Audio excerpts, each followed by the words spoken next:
For many of us, the corona crisis means that life will never quite be the same again. That's what smashed savings, lost jobs, closed businesses and reduced pay in the end does to people. But in the corridors of officialdom, where no jobs have been lost and no pay's been cut, nothing much has changed, despite the worst economic jolt in 70 years.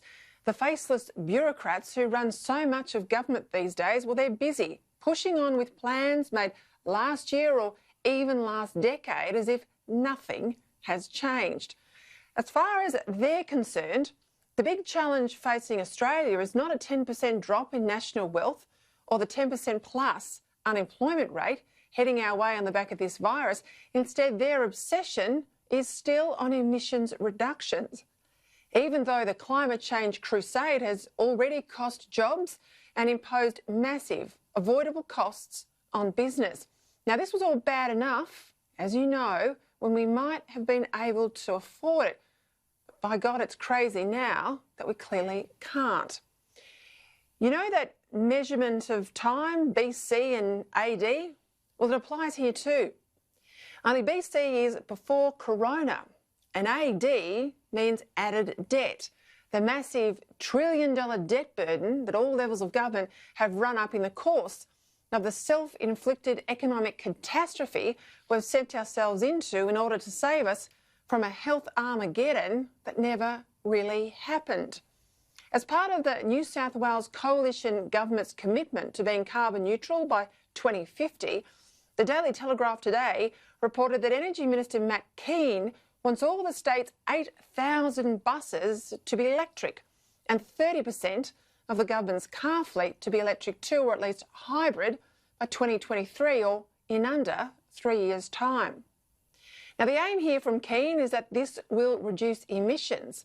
And even though 70% of New South Wales power still comes from burning coal, so electric cars are really coal-fired cars, and it's all an expensive and virtue signalling way of substituting one fossil fuel, of course, for another. But at the same time as one arm of the New South Wales government is obsessing about lowering emissions, another arm has been pointing out that from 2023, and of course that's when the Liddell Power Station closes, and even more than that, when Vales Point Power Station closes too, electricity prices in the state will go up by some 15%. In Victoria, when the Hazelwood Power Station closed, short-term power prices, well, they almost doubled. So here we have a most graphic illustration of three of the most besetting sins of modern government.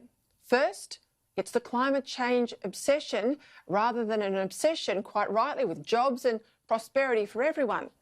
Second, the fact that the right hand of government often has no idea what the left hand is doing. And third, the pandemic of buck passing that happens whenever hard decisions have to be made. You see, not long after the story appeared in this morning's Telegraph, Minister Matt Keane reportedly texted radio host Ray Hadley to say, well, gee, Ray, none of this was my fault, even though he's now the responsible minister. And that's because the net zero target was supposedly agreed in 2016 before Keane was in Cabinet, and the electric vehicles target was supposedly all the doing of his colleague, the Transport Minister, Andrew Constance. But hang on, Matt Keane.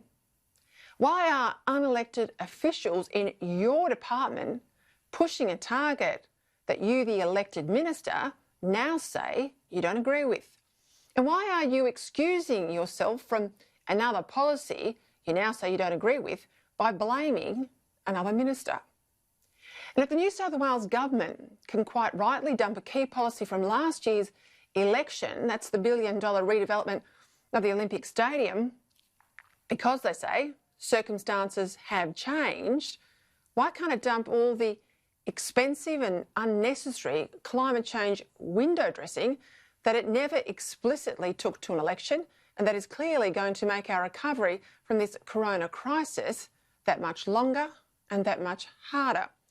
Hiding behind the decisions of your predecessor when you don't agree with them is about as adult as hiding under the desk in a thunderstorm. So I suggest, Matt Keane, you get this all out in the open, you clean up the mess, because yet another bad policy will clean up you.